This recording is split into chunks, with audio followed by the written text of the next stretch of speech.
It is 6:37 PM. Welcome to the March 26th, 2025 Parks and Recreation Commission meeting. This is a hybrid meeting with commissioners, city staff, and members of the public participating at the Aralaga Family Recreation Center in accordance with public health guidelines for in-person meetings and members of the public participating remotely. First, I would like to introduce the commissioners and the staff present. We have Commissioner Kevin Dawkins. We have myself, Vice Chair Juan Lee, Commissioner Michelle Sherman, Commissioner Justin Van Buren, and then Commissioner Joseph Rex. Staff present includes Library and Community Services Director Sean Reinhardt, Library and Community Services Assistant Director Nick Shagda, Library and Community Services Supervisor Tricia Mullen, and Management Analyst Ashley Walker. Ashley will be helping facilitate the meeting today. Ashley, will you please take a moment and provide instructions to the commission and members of the public on how the meeting will proceed? Thank you, Chair. Vice Chair, excuse me. For members of the public who are attending this meeting virtually and wish to provide public comment after the chair calls for your comment on the item you wish to speak on, please engage the raise hand feature at the bottom of your screen. For those who are calling in from a landline or cell phone, please press *9 to raise your virtual hand. For members of the public attending in person, there are speaker cards available on the table. You can complete one and turn it into staff before public comment is called on the item you wish to speak on. If there are a large number of public commenters, the time limit may be adjusted by the chair in order to allow everyone a chance to comment. When your turn for public comment has arrived, staff will unmute. With that, I'll return the meeting to the chair.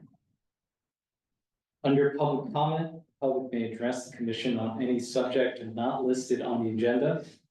Each speaker may address the commission once under public comment for a limit of 3 minutes. Please clearly state your name and address or political jurisdiction in which you live.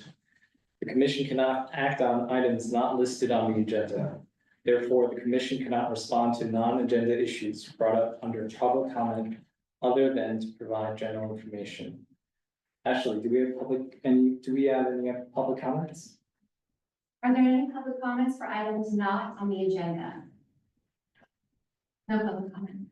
Okay, moving on. Next is item D1, a presentation from the Youth Advisory Committee.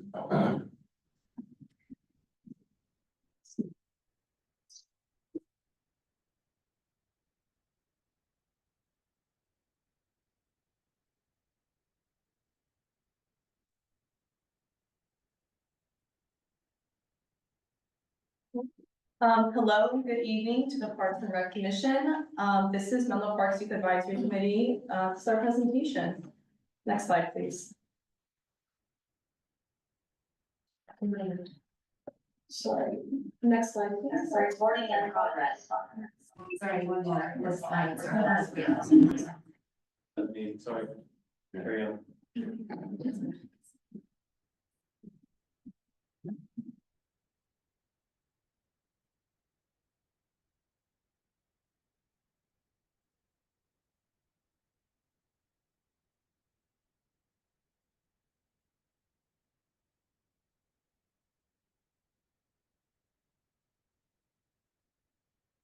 Thank you. There we go. All right, so just for some structure of today's presentation, we will be discussing one, what is our group? What do we do? What do we do during our meetings? What is our work plan? Things that we do for the city service, our project, subcommittees, and of course, we'll have some time for reflection and questions as well. Next slide, please. So my name is Isla Karadogan. I'm the president of the Advisory Committee, and I'm leading on to the next members. My name is Rowan Hanley. I'm the Vice President of the Youth Advisory Committee. My name is Lulu Maxey, and I'm the Secretary of the Youth Advisory Committee. My name is Alexa Habibi, and I'm the scribe of the committee. Hi, I'm Jovi, and I'm the head of the project committee. Hi, my name is Julianne, and I'm the head of the presentation committee. Hi, my name is Costin Damji. I'm a member of the presentation committee. Hello, my name is Antonia Mill, and I'm the head of the social media and marketing committee. Good evening, everyone. My name is Balsar Soke, and I am the head of the recruitment committee. Hi, my name is Alicia Freak-Briggs, and I'm the treasurer for Youth Advisory Committee. Our committee is composed of 18 students that attend schools throughout Menlo Park, and we are assisted by our 3 wonderful residents. Next slide, please. So, what is the Youth Advisory Committee? So, as a committee, we engage with and advise various Menlo Park commissions, connect with the next generation of Menlo Park citizens, inspiring them to be involved in the community, encourage youth participation in local government and civic affairs, assist city staff on activities, events, and programs to meet the needs of the youth and teens in the community. And the statement we identify most with is by empowering youth today, we build a more engaged community for the future. Next slide, please.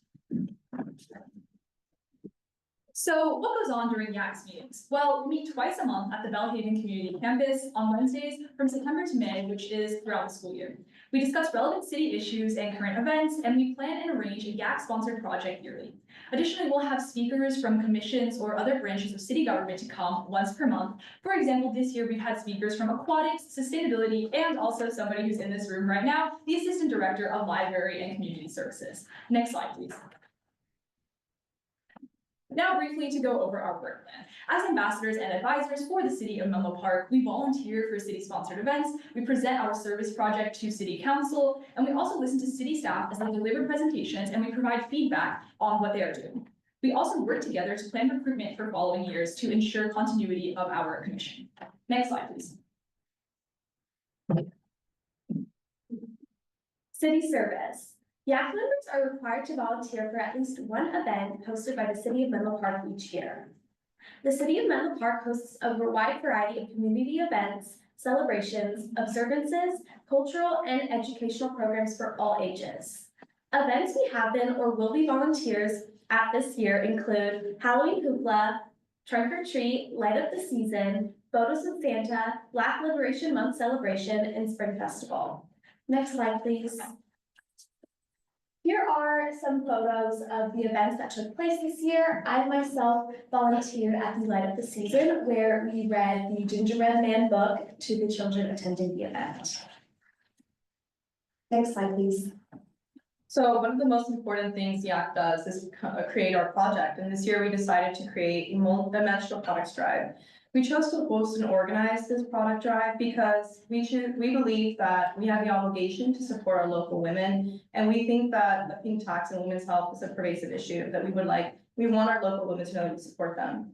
We're dedicated to serving the needs of our youth, so we feel that this will support our women the most. We will be collecting unused period underwear, pads, tampons, and new menstrual product cups. We will have collection bins to collect these donations at the Belhaven Community Campus and the Arriaga Recreation Center. We will be using our budget to also purchase our own products that we're being very intentional with, we're researching, and we will be putting together our own menstrual kits to distribute.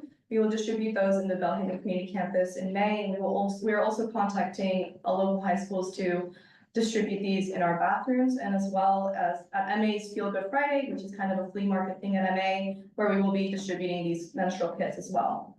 We are finalizing flyers and a blurb in the city newsletter, which will be up early April, and we will be collecting for about 6 weeks. We hope to carry this drive out to our next years and YAC and create a legacy that way. Thank you. Next slide.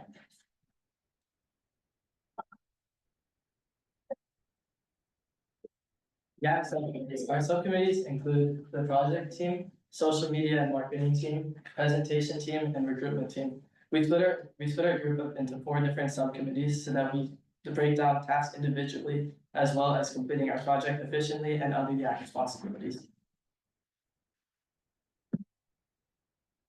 Next slide. Project team. So as we mentioned in the slide, our goal is to create a menstrual product drive where we give out menstrual products to those who need it. And what we plan to do, as we kind of mentioned in previous slide, is we will have donation spots such as schools and the Belhaven Community Campus and the Arriaga Recreation Center. And we will have donations of menstrual products and create kits that we will then distribute to the public. And we also communicate with the social media and marketing team to make sure that we have donations. Next slide. Social media and marketing team. Our goal this year is to publicize information about the menstrual products drive across the city while focusing on informing people about how to both donate and receive menstrual products. What we have been working on is promoting on social media by posting about donation locations, deadlines, and important updates.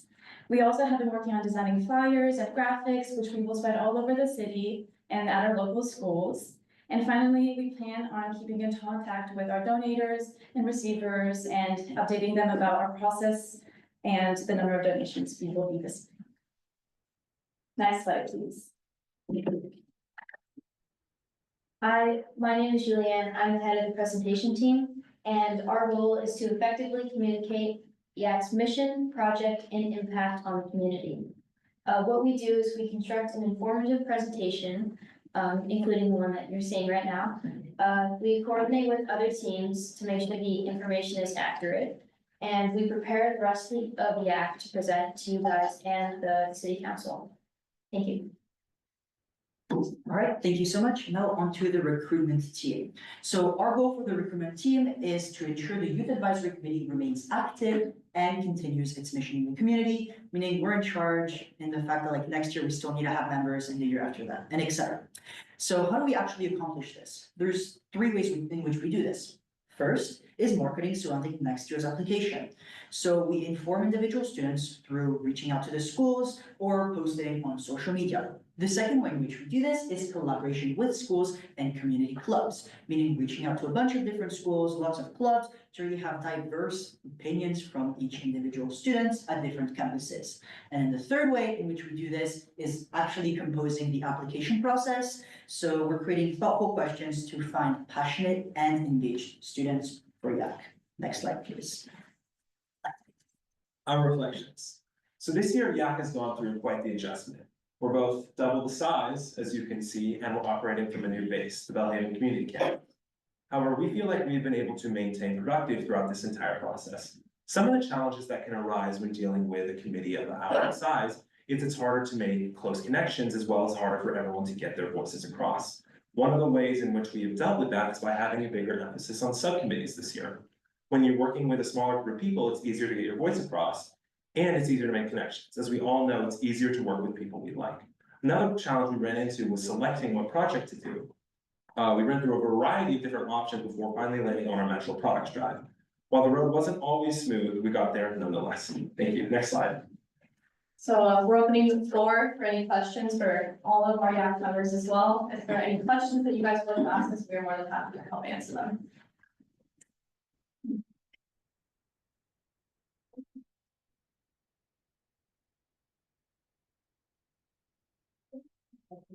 If I'm understanding correctly, it is a state mandate for menstrual products to be provided in schools Yes. and the restrooms. Are you finding that the schools are meeting those needs, or is that driving the need for this drive? So they have them, but they're not very sufficient. We find that they're often empty, or they're products that we can't really use or they're not very like, ones that are common, I can say. They're cardboard and harder to use, I would argue. And I remember at MA personally, we had somebody who created a stand that was separate from what was mandated, that had more products that people would use more often, it was more common. And I remember that being helpful for me, for everybody else. So I think that we're trying to reach something similar where we're offering a more realistic option to support people in those.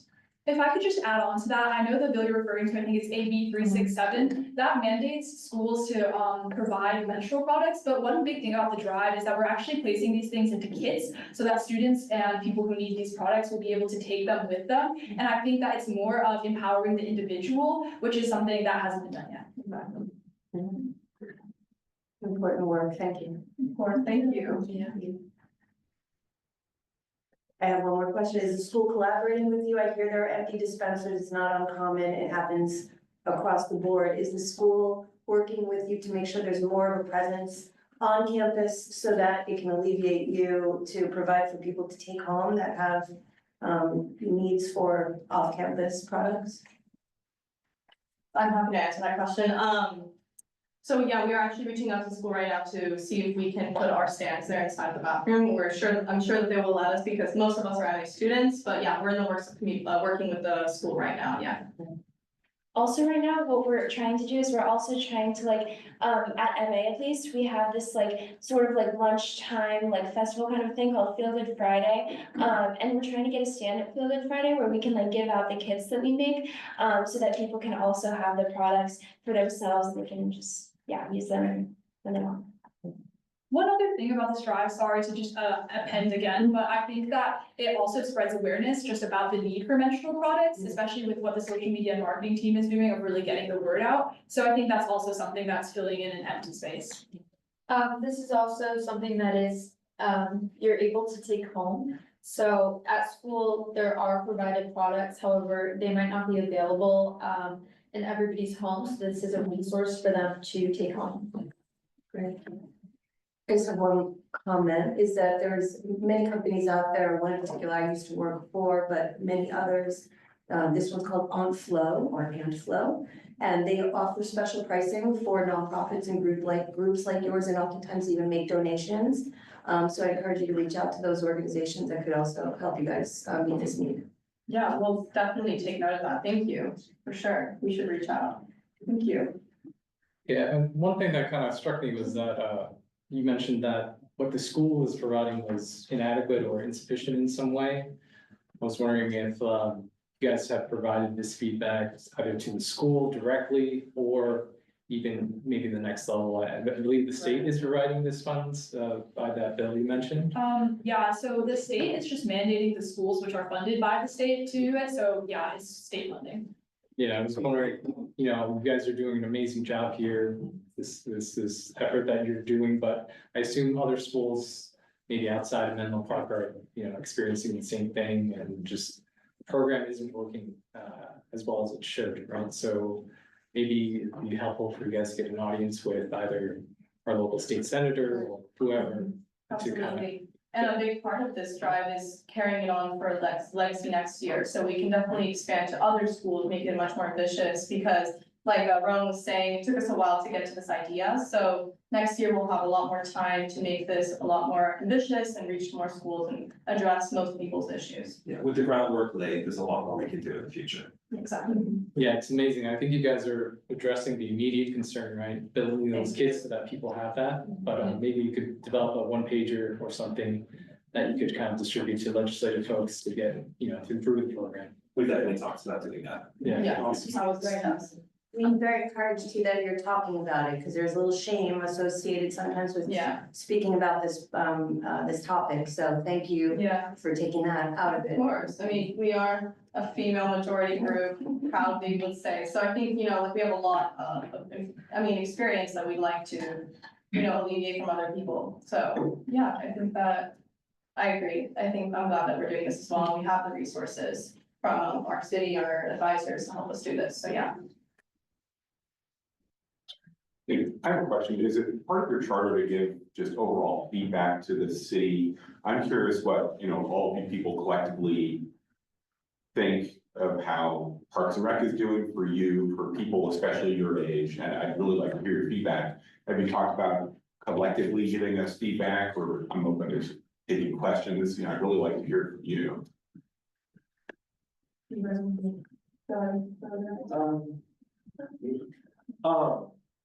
So I would say, so Parks and Recreation, so you guys handle the public, like, facilities, right?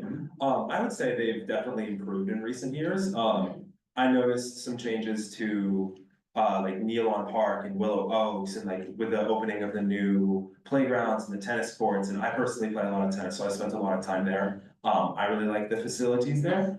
I think sometimes there's issues as far as booking goes.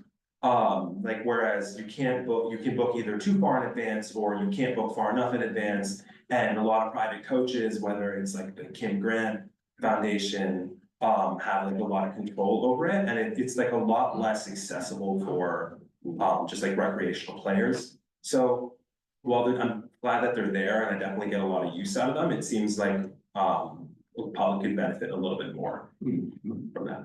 So. Great. And I guess, you know, I encourage all of you to, you know, you can individually come to the public comment section and then just say anything you want. And, you know, the more feedback we get from the public, the better. But I think collectively as a group, you know, if you get together, you could come up with your own ideas of what you think the issues are for Parks and Rec and also for the city council. So I'd love to hear as much as I can from you, because we tend to hear from the adults in the city. And a lot of the facilities are really critical for especially people your age, that, you know, from things like classes to just, you know, school tennis team. And there's a whole pipeline of things, you know, we get kids and the young kids doing some of the classes, and then they progress up through some of the educational programs, and then they go to middle school, and then they go to high school. And Parks and Rec, I see is really important to people, young people, to just get them engaged in the outdoors and with activities, and then launch them into organized activities in middle school and high school. So I'm really interested in hearing from all of you at any time, collectively or individually, you know, what you think about how the city's doing for you. Yeah, that's a great idea. I'll definitely, think. Yeah, I'd say- with that. Yeah, our committee's definitely interested in having more direct conversation, absolutely. We're happy to have some sort of brainstorming on it, but yeah, we'd love to help out and collaborate. I Coordinate think for that's what future we date, do. yeah. Of course, we love to be involved. Great. After you. Thanks, sir. Yeah. I was gonna switch topics, so. Okay, first, that was an outstanding presentation. Thank you. Did not give presentations that well, when I was in high school, middle school, high school. So, that was really well done. I think I had a question for recruitment. I heard a couple of you mention that most of you are MA students. Are you having problems trying to recruit members for the YAC from outside of MA, or is that an issue? What, could we do something to help you more with that? For the Yes. city? So I'll answer that. I mean, I've only been on the youth advisory committee for this year, so I haven't seen like the previous year's application. But from what I'm seeing, I think it's kind of like a domino effect, because we have so many MA students already. Like, we tell most of the MA students we already know, you know, mouth to mouth.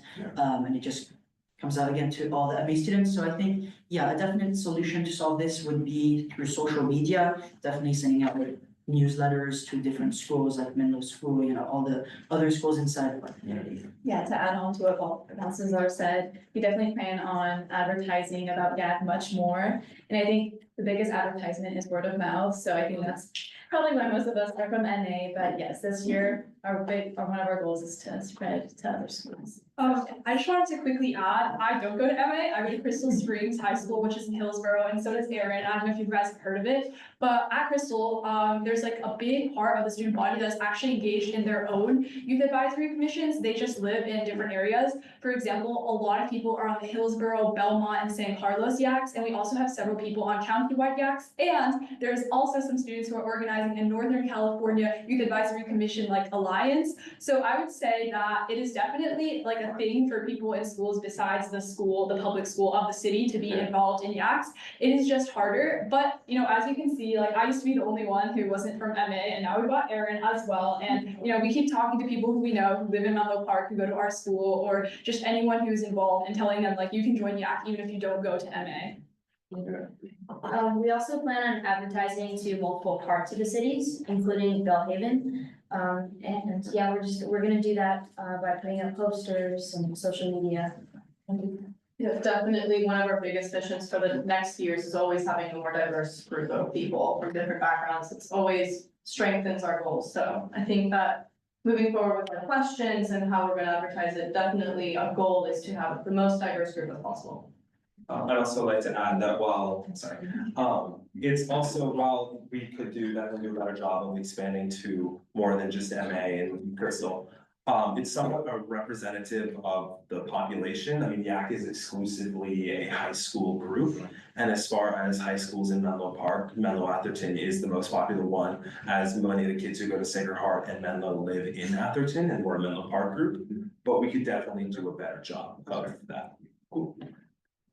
And I heard someone say that there are twice as many of you as there were last year, so obviously recruitment is going well, so. Yep, exactly. Thank you so much. Thank you. Thank you. Actually, I did have one question. First of all, great presentation. The project, sounds amazing. Keep up the good work there. But during the presentation, you mentioned that you shifted your basic operations to the Bellhaven Community Campus. But I'd love to hear, what led you to kind of make that shift? So, so as we know, Bellhaven Community Campus was opened very recently. We were the ambassadors we opened it, we were there for the opening to help out. But I think that our advisors were moved to work at the Bellhaven Community Campus, which of course like moves us to go there, so makes sense. Yeah, and I'm happy to work there as well. Yeah, also we became a bigger group and we felt that the Bellhaven Community Campus is more appropriate to fit like everyone there. And also they have a bunch of resources like the maker space. And yeah, so like we've been able to utilize like a bunch of the technology and tools that they have. Thank you. Yeah, I guess a quick comment for me, you guys mentioned all the events that you guys have put on across over this past year. As a parent too, I'm actually very thankful. A lot of these cases are very familiar to me. Just I think the Santa event, Halloween hoopla, like you mentioned, so the volunteer efforts that you guys put in, you might be sacrificing a Saturday, Sunday in your social lives. I would like to say it makes a big difference to the little kids to see you guys, help facilitate all the events here. So really, really, thank you so much for spending your time with the Menlo Park, Greater Menlo Park community. Appreciate it. Of course, I think one of my favorite parts of YAC is interacting directly with our community, so for sure.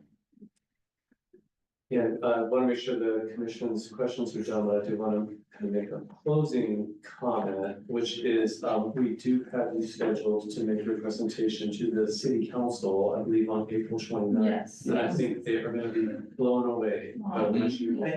Thank you. We really appreciate that. So, good job.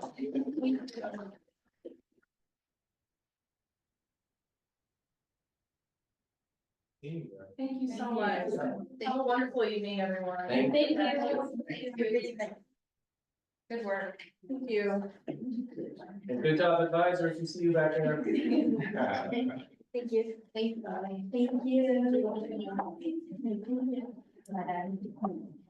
Thanks, guys. Thank you. Thank you. Thank you. Ashley, I think we forgot to open up the item for public comment. Maybe we should quickly check. Are there any public comments on item D1?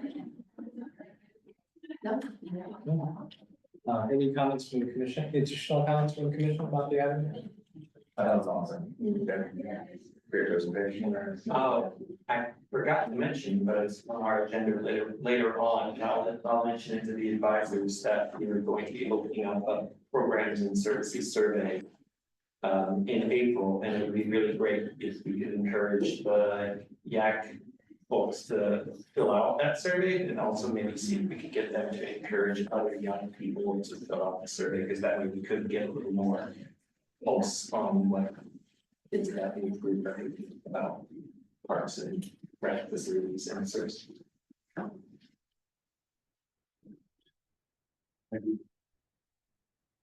Okay, moving on to the next item. The next item is item E1, approving the meeting minutes from the February 26th, 2025 meeting.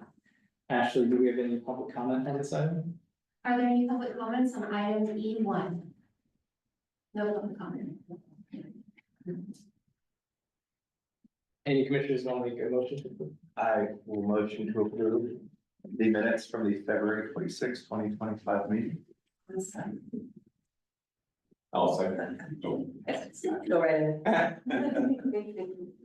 There is a motion on the floor to approve the February 26, 2025 meeting minutes. Commissioner Dawkins, how do you vote? Approved. Commissioner Grass, Approved. Vice Chair Lee, Approved. Commissioner Sherman, Approved. and Commissioner Van Buren. Approved.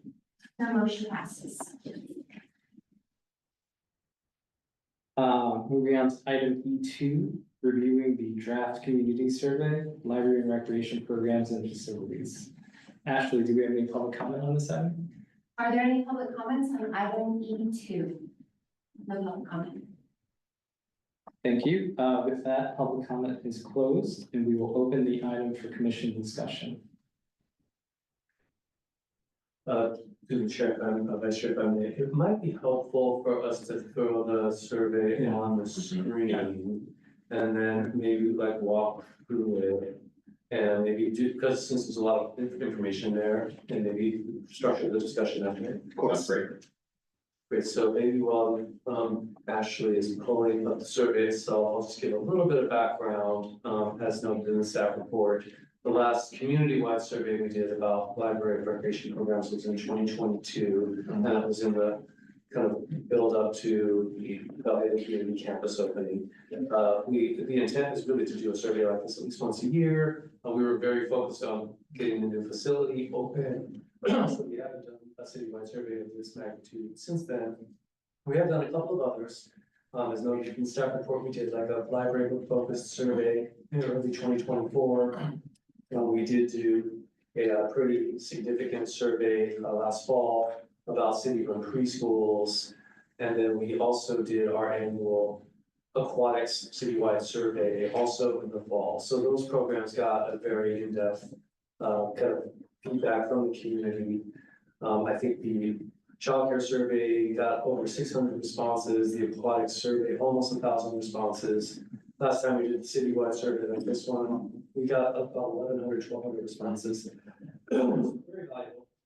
So, let's see, the library commission, their meeting was a little bit earlier this month, so they had a look at this survey last week.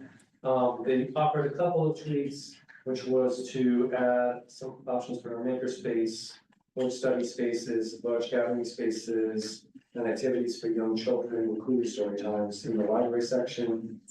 They also mentioned adding dog parks, which was a good catch, so those are already added here. And then just looking at the survey itself.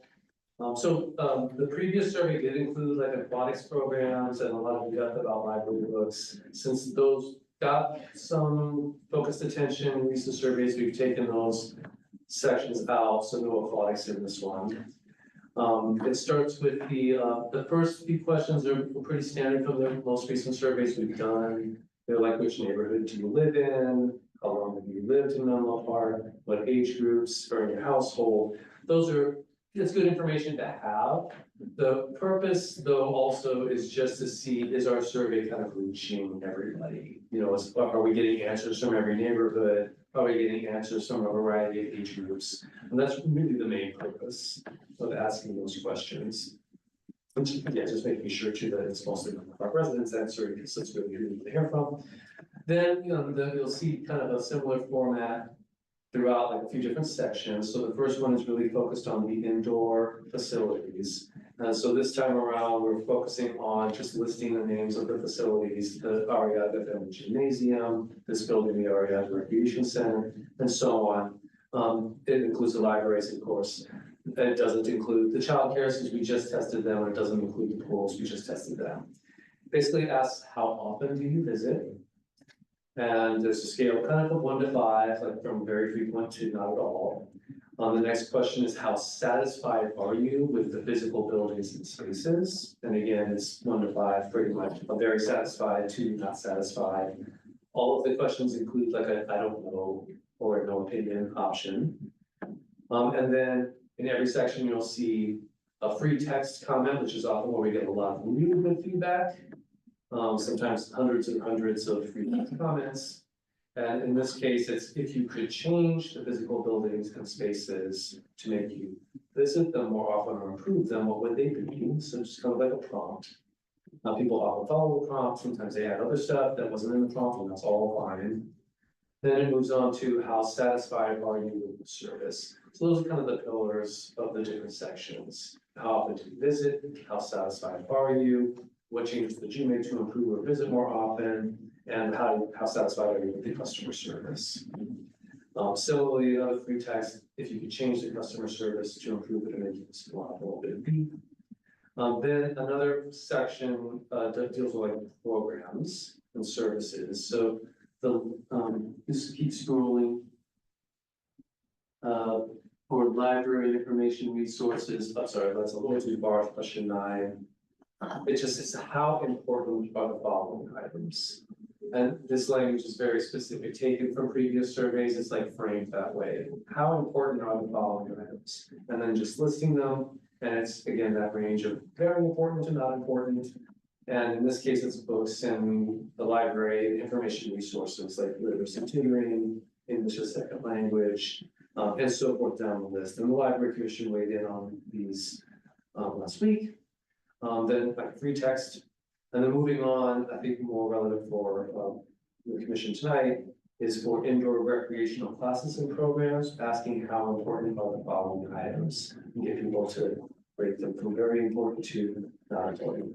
So arts and crafts, bicycle safety and repair, cooking and nutrition, dance and movement, environmental education, fitness, gymnastics, health and wellness, martial arts, money management, personal budgeting, music and performing arts, strength and balance training for seniors, technology for beginners, technology for advanced, teen programs for socializing, study, traveling and learning and recreation. It's not possible for us to list every single possible topic we would provide a class, but based on the previous survey and with a few tweaks, we'll try to give a good selection. And then following that is a please just tell us your ideas and needs. And if we miss something, people can like weigh in there. Then it moves on to the outdoor activities, really kind of drilling in on like specific sports, athletic fields. Here's what we have in the dog parks, both the fenced in for off leash and the dog friendly open spaces for on leash. Football, futsal, gymnastics, soccer, etc. And again, how important are they compared to not? Free text. Then new this year is since we took aquatics out, we thought let's get some views on parks. So how often do you visit these parks? We list the parks. These are the parks that are owned and operated by the city. There are a couple of other parks that aren't operated by us, Blood Park being a big one that's operated by the county. And Meta Park is a privately owned park that's operated by Meta. We're not testing those. They're important, but in our list, we're just gonna stick to the city parks. Then how satisfied are you with the physical environment at those parks? That's question 16. Then it moves on to if you could change any of those spaces to improve them or make you visit more often, again, more free text. And then I think we're pretty much closing out. We follow up. Last time we put this age question at the end, just almost like a palate cleanser, like, hey, we're hitting the home stretch. One more text box in case there's more, anything last people want to say. Ask if they want to send the results of the survey and send the survey to us. So that's the overview. Thanks for sitting through that with me. We'd really love any feedback that you might have about the specific questions or any other comments. I have a comment just in the, minorly, section 13, just under tennis, could we add, category, we have categories for, we have things for the other activities like organized the tournament. We put something in just for the, middle school use of the tennis courts. Just for completeness, so we have casual drop and play, we have private individual lessons, but we should maybe say, and maybe even tournaments, I don't think we have any USDA tournaments. I think they might, that's a whole separate issue. I don't think we have the capacity for that, frankly, but I don't know, just what do you think about that? I think that's a great suggestion. I would offer that just to kind of be consistent with the level of specificity versus generality of the different selections. I would probably phrase that as tennis, organized like school age youth play or something like that. Right. So it's like an umbrella that captures, say, like access for school kids, not like specific to middle school or elementary school or high school. Yeah. Might be just fitting in with kind of how the others, because they're like phrased like organized youth league. So if that kind of gets at what I think your very good suggestion is, we kind of include it that way. Yeah, and then at least those people that are on the team, there were like over 90 kids that were on the team and that occupy the courts for like a solid like 3 month chunk of time. I think they'll be able to figure that out, that, okay, that's where they should with their interest. Absolutely, and then we want to capture what we know are like key or heavy users and how, you know, that could be one of the listed items, so it's a really good suggestion. Yeah, sounds good. So. Great, we can add that right in there. We did, well, I do want to follow up with our parks committee since the library commission mentioned that one, but definitely wanted to make sure that this commission and feeling like it's phrased, because this wasn't in the previous survey. That we put two options there, which are the fenced-in spaces for off-leash and then open spaces for on-leash. I kind of feel like the right. To me, it does. I think it feels great. I know that. I do hear from people pretty frequently that they wish there were more dog parks. I know that previously I brought up. I've heard that there's somewhat of a stance that they want the dog parks to feel nice, so that they don't feel like an afterthought of parks. So obviously there's a balancing act between putting a dog park in every park, but then the budgetary, whatever reason, park can't do this. It might feel like it's in a corner, no one wants to be there. So it's not, but I do know that it is something that does come up through. So I think it'll get good response on it. But I think it's worded well. Comments for one, we want to put something for the outdoor activities, like access to. Like for social gatherings, like people want to kind of birthday parties or something else like that. That's not necessarily like sports related. I was thinking this for like access for like social gatherings. Certainly, that's a great catch. Yeah, I think the Areas and. specific one might be the concerts in the park. Maybe you want to recommend a certain brand or a certain band or genre of music. Great. But like, I just like see a lot of people use fish like we want for like birthday parties and like whatever family gatherings. And then my other comment was, so you said you had 1,100 last year. Is that a good number statistically, or do you, like, how are you distributing it? Do you want more? Yeah, great question. The 1,100, I think, was more like in 2022, but we're anticipating, you know, around 1,000 or thereabout. That's been pretty consistent. And that's pretty good. I think, Menlo Park has about 35,000 residents all told, and if you shrink that down to like the adults who are more likely to fill this out, that's a pretty good response rate. And that's why, again, those demographic questions are early on, just to like make sure that they're coming from every neighborhood and different age brackets. So if we get a 900 to 1,100, I think we'll be feeling really good about the data.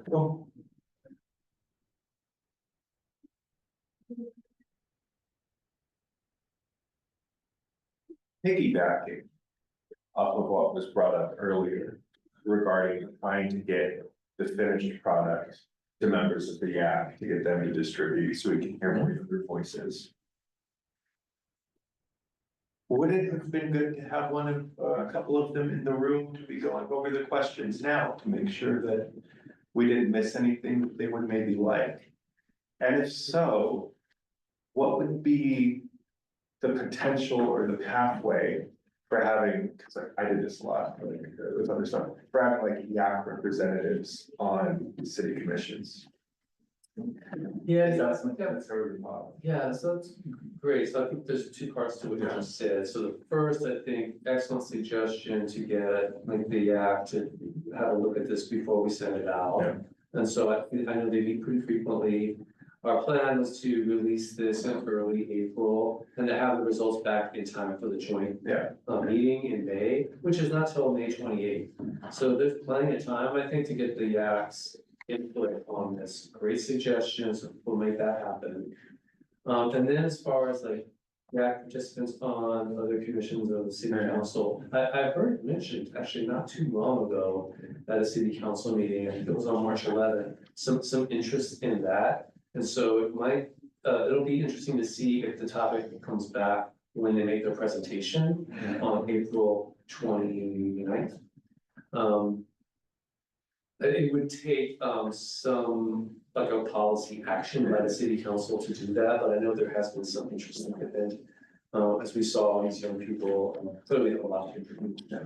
That's really. Just a thought.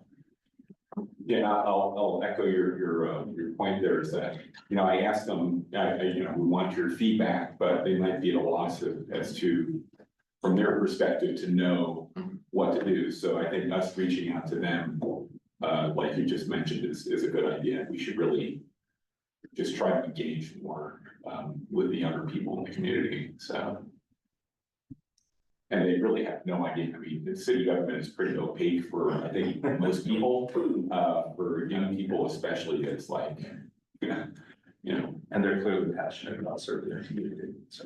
yeah, so it'd be, more reaching out to them is just something to think about. It's just great seeing all of them, and I'm just thinking like, where I really want to know what they're thinking individually and collectively, so we have some work to do there ourselves. So while that topic is on the table, it's maybe a good opportunity to remind, I don't know this, but the Youth Advisory Committee is actually a committee of this commission. And so, I mean, that's technically the structure. They are set to do their presentation to the city council on April 29th. It would be very appropriate if the commission were to maybe choose a representative from the commission itself to maybe attend and potentially offer whatever words of encouragement or suggestions, such as the ones that have been discussed. I think that would be something for the commission as a whole to decide to do or not do, and to identify, that representative and what they're gonna say. I know you've gone through the training of when you speak as an individual versus when you speak on behalf of the commission, but since this topic is on the agenda tonight, and there presentations coming up, there may be an opportunity to add that perspective from the parent commission, if you will, to the city council, because there's an opportunity coming up. Sounds like a good idea. Are we looking for anyone volunteers? I think you're a parent of one of the commission members. Oh, yeah, okay, I guess maybe I'm volunteer. I will go with you. I go to city council. Oh, great, and we could have two of us there, so. Sounds like there's general consensus on that. I think it might be important just to get a general consensus on what is that message that you're gonna give when you're there. Yeah, so, how does that work that, one of us just gets on the agenda or? My recommendation would be, since they have their presentation, there's always the opportunity for public comments on the presentation. So you just go to the city, but okay, we're here to make a public comment, they'll see that you're a commissioner, and they're probably put you there first. Okay, great, that's a good idea. And then we can all agree, we can vote that we were speaking for the Parks and Rec Commission. Yeah, I almost feel like if you have like a general consensus on the message, you don't need a vote. You can vote if you want, but so maybe it would be helpful just to vocalize what that is, and so that everyone can say, yeah, that was good, or yeah, tweak it, whatever you wanna do. Yeah, maybe draft comments and then just email. We do have a meeting before then also, so we can rehash over that. Yeah, that's so I kind of what I heard. Oh, so hang on, when is your next meeting now? Because I think it's like the day before. Oh, there's four. No, the day after. Ours is the day after. Yes, that's right there. Thirty. Yes, you might wanna square that away now. Okay. And so what I heard from the comments was just general support. Wait, no, what's that? Our next meeting is April 23rd. Oh, you on the 23rd? Well, then you do have time next month. We could agendize that if you feel like. Let's put on the agenda. Okay. Okay, but since it's on the table, what I heard was a couple of things, was, one was support for the YAC providing more like direct feedback, like to this commission's topics. Right. And maybe more regular engagement, because right now they're just kind of making a presentation once a year. And then also a suggestion that there's youth representatives, maybe on other commissions or some more formalized ways, so it's not just this commission that's getting the benefit of that. Did I capture that right? Yeah. Especially now that I know that there are subcommittee of our commission, I feel sad that like we don't have more dialogue back and forth with them. Mm-hmm. Great. Yeah, that helps us for the writing of the staff report for next month. And, could we have staff, could we get the, charter for the, their commission? And maybe you could send it out and we can, discuss that on the agenda for the next meeting and discuss adding to their charter. if we need to. So I would love to have more direct involvement with that committee going forward. Yeah. That's like a wall of information. You know, I did not know that they were attached to us, so that's great, so we should, I have some ideas. I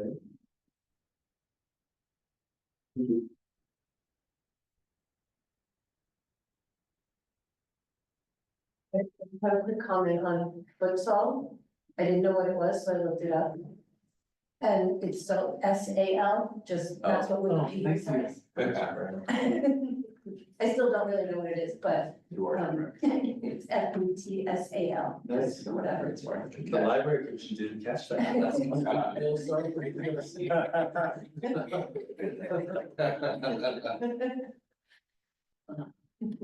And I just want to comment, the survey looks great. So I appreciate the staff doing a really good job on this. It's very comprehensive and I think it's easy to fill out. It visually it's really good, so. I guess other question I have is, how does this survey go out? How does the community find out about it? Great, the primary vehicle is email. We're fortunate that we have a pretty good reach with our email list, which is pushing 26,000 residents. So that's the primary push.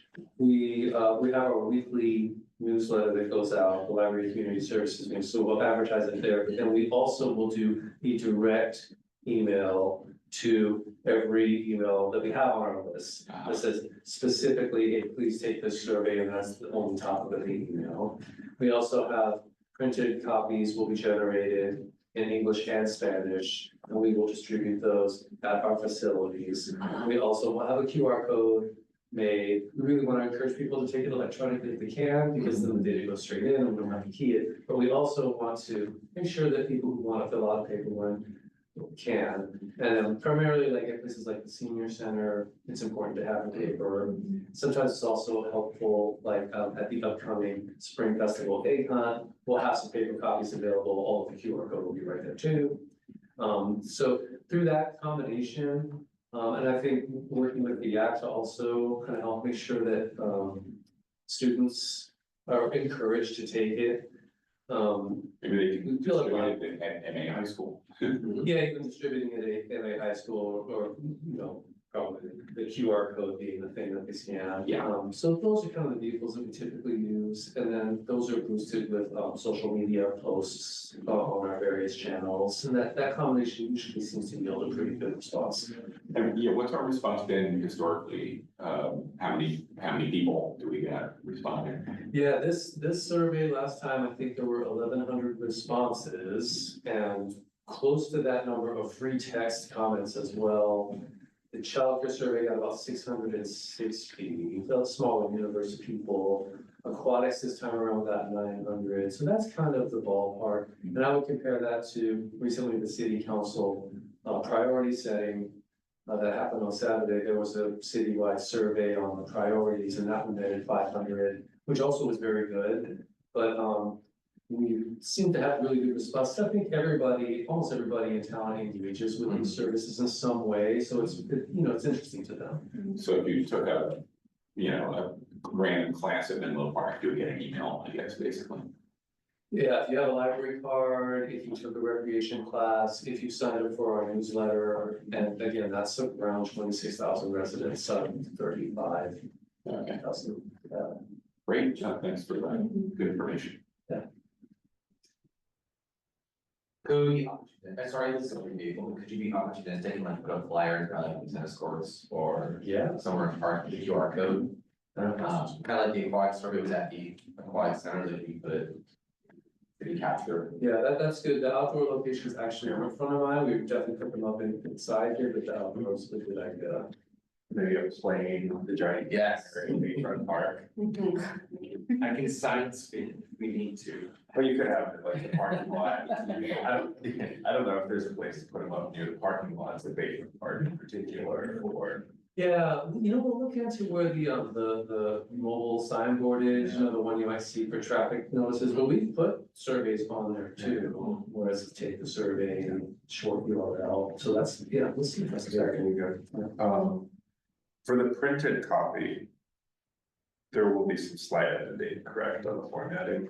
Cause like, Yes. on a couple of them, there's like a little carryover, so.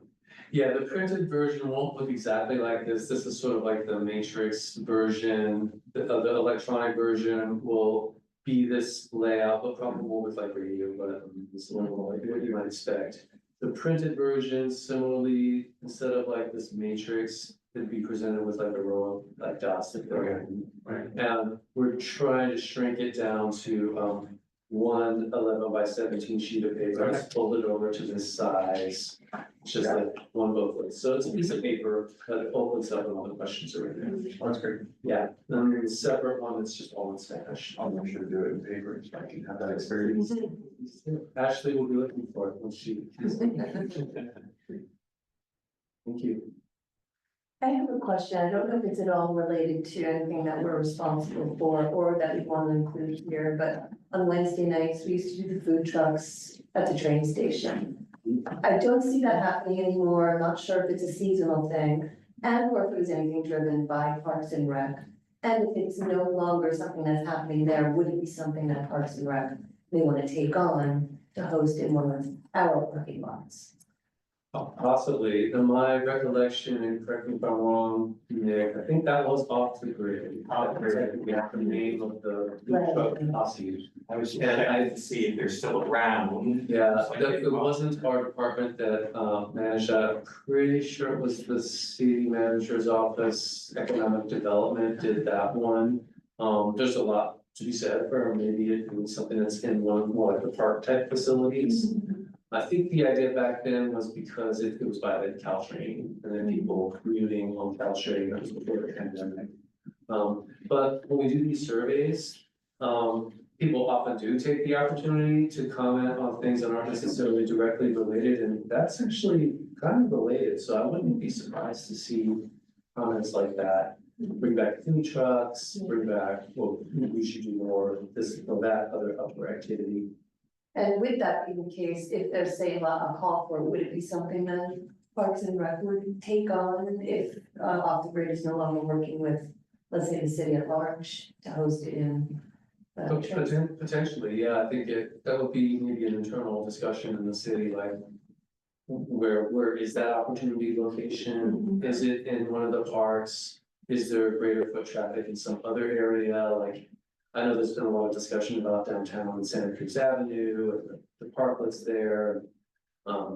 Maybe the configuration of the street closures, and there is some foot traffic there. And if the discussion were to sort of turn to, well, if it's in one of those parking lots, then this group might not be as involved in it. And whereas if the discussion were like it should be at the Bellevue Community Campus parking lot, that would definitely be here. So it kind of depends a little bit on what form it would take. But it sounds like maybe you're interested in maybe having a more conversation about that possibility. Yeah, I just love that event. I love that opportunity for people to gather, and there was music, and it just seemed like something that I missed, and I don't know if I'm just not seeing it on Wednesdays or if it's no longer there anymore, so. No, it's not there anymore. Yeah, I can't remember exactly why it went away. COVID. I think it went away before. Okay. Yeah, they need a certain volume. And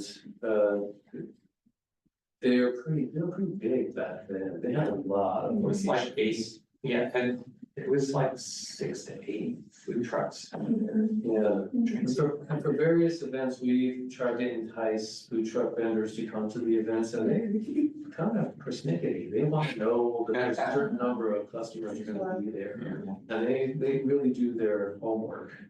But just back to the question of the relevance here, earlier in the discussion about the survey, there was an excellent comment about outdoor gatherings, picnic areas, spaces, so I think we can take this additional detail of like food trucks and, farmers markets to me kind of falls in that same sort of basket, and maybe we could tease that out in a question in the survey, and then come May, when we look at the results, depending on how that kind of scores, if you will, that could really determine what comes next in the discussion. Okay. Okay, great, we'll do that. We're definitely going on that, because earlier I was thinking, the senior lunches are Bellhaven, they used to be here though, when construction was going on in Bellhaven, didn't they? So there's a kitchen here. Such as it is, yes. Such as it is, yeah, so there was, and I don't know. The one in Bellhaven is a lot nicer. Yeah, but, I was just thinking, aside from the food trucks, like, there could be, I don't know, events of some nature that, much like the food trucks, would be geared toward bringing people together, whether that's community networking or whatnot, so. Great, so, I think we will call out in the survey something about food specifically, because I think there is a distinction between food and farmers markets, and the other outdoor, like street festivals, it's really about that, so great. And that could also include maybe something, the same, the concept here for this kitchen, so yeah, great. Kermit's Kitchen and food truck. We are, the kitchen in this facility got a workout when it was the temporary senior program. It's definitely due for some change. First of all, the appliances are gas. And so, at some point here in the foreseeable future, we do need to convert and electrify. Because all the city facilities, we're gonna switch everything from gas to electric in the next few years. And so there's an opportunity with that kitchen, because it does need an overhaul. So it would be good to get some test results back from community feedback about how that might inform that when the time comes. And this group would definitely be involved in discussions about what happens with changes to any of the facilities, including this one. Actually, along those lines, just let's start, the over Bellhaven, the facility is solar powered, it's got a lot of power. What's the power situation like here for electrifying this campus? Yeah, let me, because I think he's been more up to date on what's happening. Yeah, so the climate action plan for the city is to be all electric by 2030, so we have 5 years left. They're actively working on it. The re-roofing that's been done at a couple of different LCS facilities recently, the main library, Bellhaven, Child Development Center, is in preparation for the installation of more photovoltaic panels. So those are coming. I have a meeting next week where they're gonna talk about the timeline for that. It's gonna happen within 5 years. Also, for instance, Trisha's familiar with this, they're swapping out the gas, water heaters for the showers at the pool here. The gas water heaters for the pools themselves would be a larger capital improvement project, so it's moving along, soon. And Sean is interested in like, how much money are we gonna save? Because it's a significant cost for the city and the department, so, the sustainability department has been writing grants, both with PG&E and making some, power purchase arrangements. I think we're gonna get a couple more of the, solar carports here in City Hall, they're electrifying complete. So it's coming, it's in the works. And then batteries as well, so actually I have batteries at home and a solar roof. Load shifting saves a lot of money, so. Yeah, I don't have the details for what they're doing, but they are adding PV to this facility, to City Hall, to the library, And I think they're adding some more onto the roof of the gymnastics facility to help with the pool. But we haven't gotten that far down the road, like Nick's mentioned a few other facilities and those are sort of first on deck. Eventually, we are turning attention to this facility, just related to battery microgrid storage, which I think was your question. Yeah. Of course, the Belhaven Community Campus has that.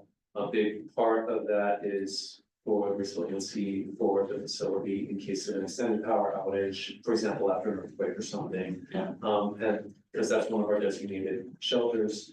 The other designated emergency shelter is this building. So although there haven't really been any discussions about what that electrification would look like here, it does stand to reason that battery microgrid, at least for this facility, should at least come up and evaluate whether that makes sense or not, because we do have that precedent at the other facility. Right, otherwise it's like bring your own flashlight here. Yeah, when the sun's not out and the solar panels aren't collecting energy, or how do you capture the excess energy?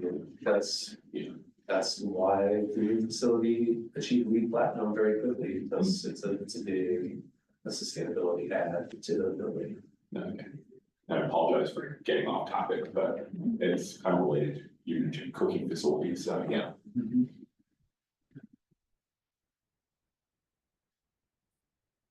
Does anyone have a motion or anything related to what we discussed? I don't think it was necessary based on that, just to wrap that up. Yeah, I don't think we were looking for a motion on this survey, we captured all the feedback, we're gonna incorporate those, we are gonna also run it by React. So if you're, comfortable, we'll, whatever, ads the React may have, we'll just sort of incorporate those, and we're gonna try to hit the target of getting this out to the public early April, so that we can get all the results compiled in the time for the meeting. Okay. Okay, now then, moving on to the next item, item F1, Library and Community Services Department Statistics and Recent Activities. Ashley, do we have any public comment, or do we want to look at these statistics? Ashley, do we have any public comment? Are there any public comments on item F1? No public comment. Okay. Great, so I'll go ahead and get started. Your statistics for February 2025 are in your packet, attachment A. These statistics help inform decision-making and improve service overall. And then for the aquatics program update, City Council held a public hearing on March 22nd to consider the proposed changes to the aquatic fees in the master fee schedule and proposed amendment to the agreement. City Council provided feedback and directed staff to return with additional information. Staff anticipates returning to council with proposed aquatic changes and amendment to the agreement tentatively on April 15th. Regarding upcoming community events, they are typically free for all ages and interest areas.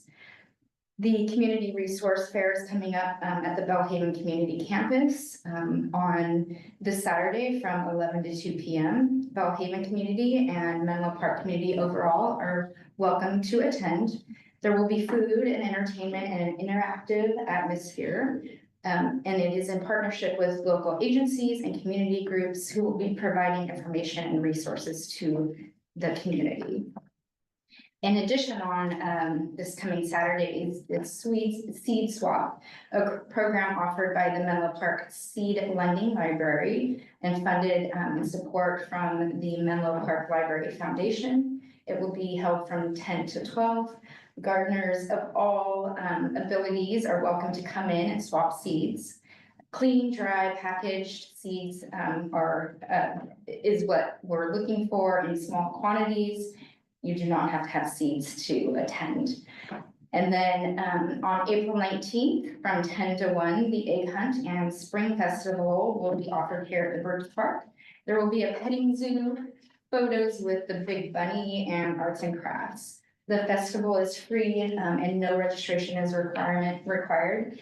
The Egg Hunt, there is pre-advanced registration required at a first come, first served basis. It is free for residents and $5 for non-residents. Registration actually opened on March 22nd.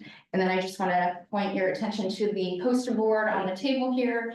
The department and specifically the Belhaven Community Campus was awarded the Award of Excellence through the California Parks and Recreation Society this last week for the excellence in design, facilities design, community centers, and mixed use. So really proud to receive that.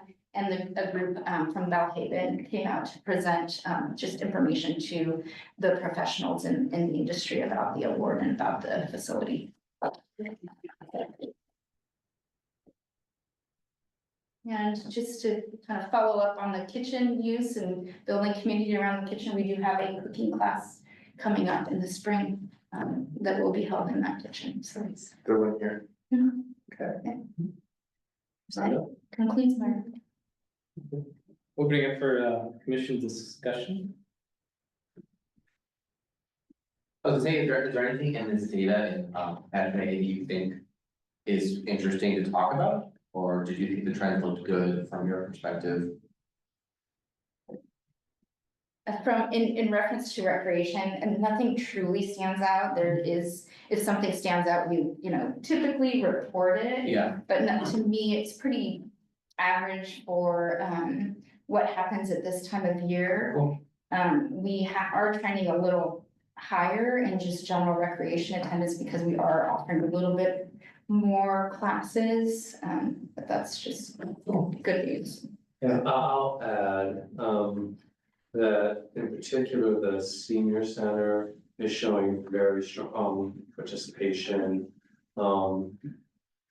It's averaging close to 50 lunches served per day, very strong usage.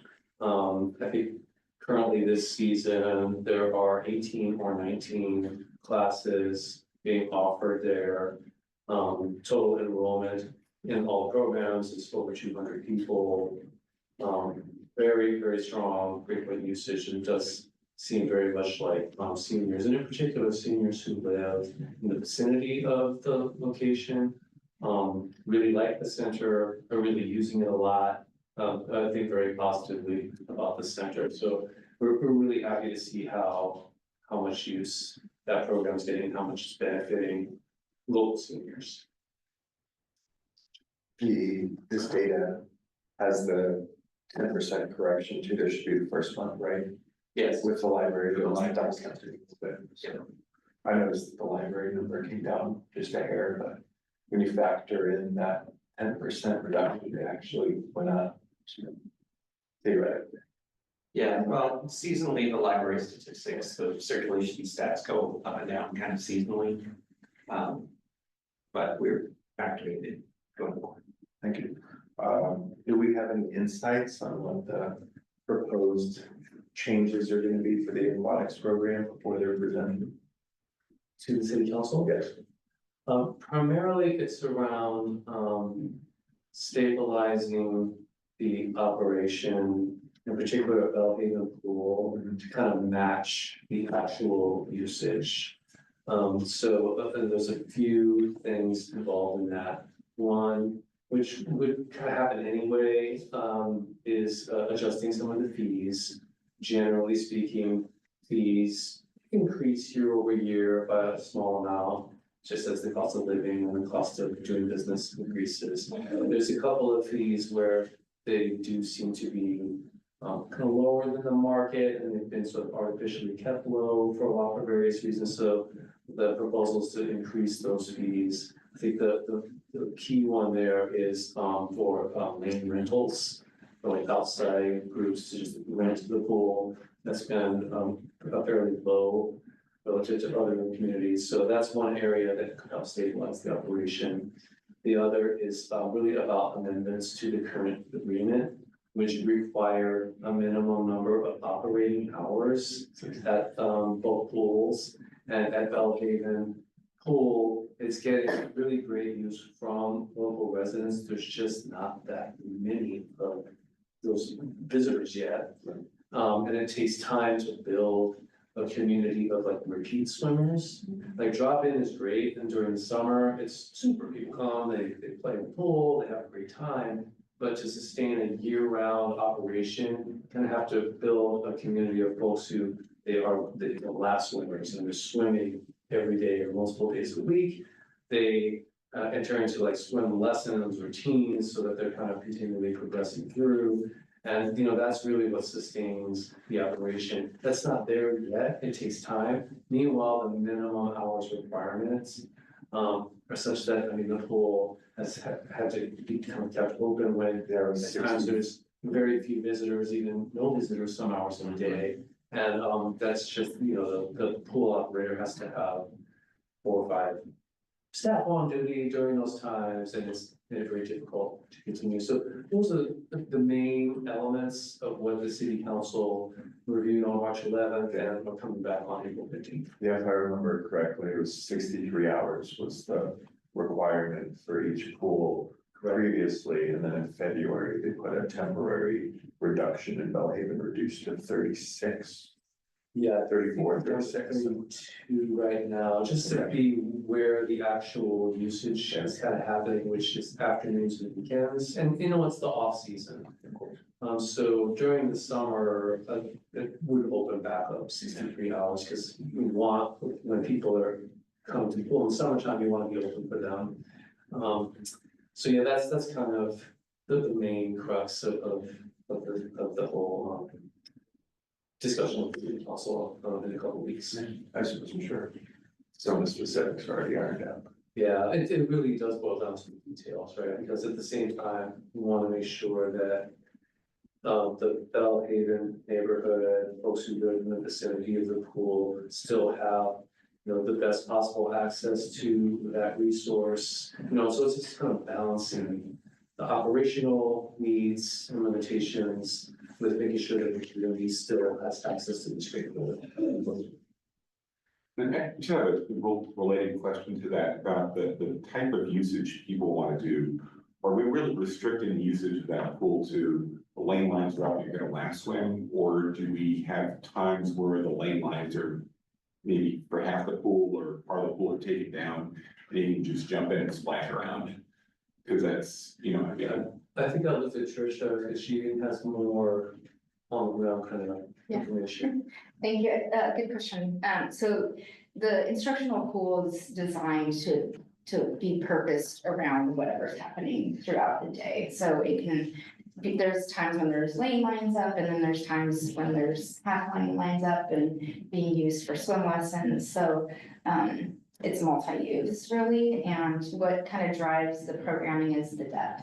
But yeah, it can be used for various activities throughout the day. And then the performance pool typically has those lane lines up and is 7 feet, so it kind of requires better swimmers and having the ability to swim, and is more geared towards like lap swim. Yeah, but it can function in other ways too, so. There's nothing more shallow than the 7 feet in the performance pool. Okay. Okay, thanks.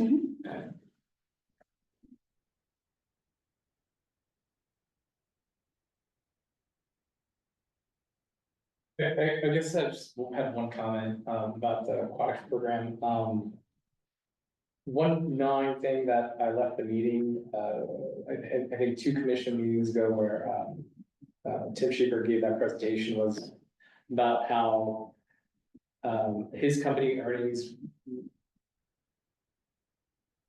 kind of needed to be balanced with the expenses that he incurred running both Burgess and Bellhaven, and has been stated, you know, Bellhaven is not operating at the expected capacity, so, you know, he was operating in the red. I think going in the future, it would be,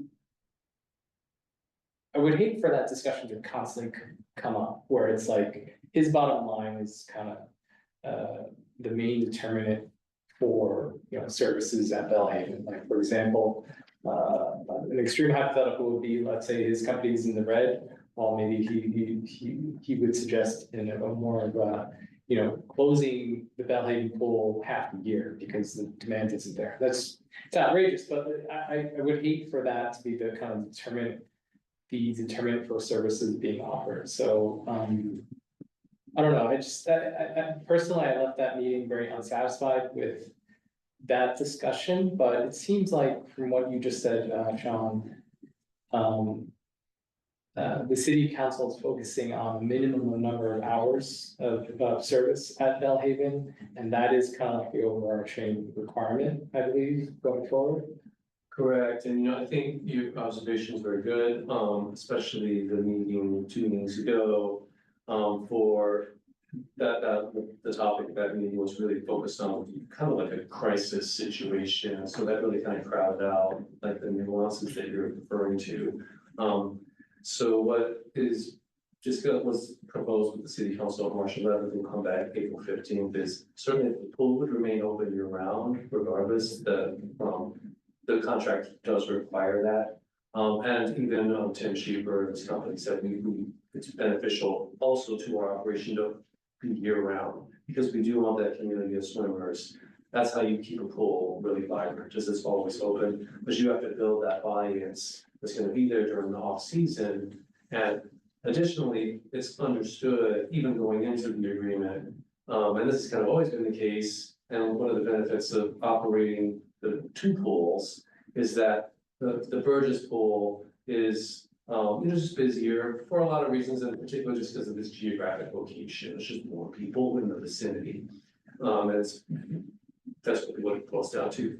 It can kind of help offset and support a pool that is more neighborhood focused by design, which is a good thing. It's perfectly fine to have a pool that's a neighborhood pool and it doesn't have to post like these big numbers, but there does, at the end of the day, people work for the pool and they need to get paid for the work in the pool, and that, those bills have to get paid. So finding that balance where it's at right now is the balance is so far in the direction of just not being able to sustain, that some kind of correction needs to happen. But again, the agreement between the city and Tim Sheeper is very clear that we set the minimum hours. And he's been very clear, there's no intent to shut the pool down at any point, but in the off season, if it's not serving the community, if the community's not coming at a certain hour of the day, just like you wouldn't have to be open at 2 a.m. because no one's coming at 2 a.m.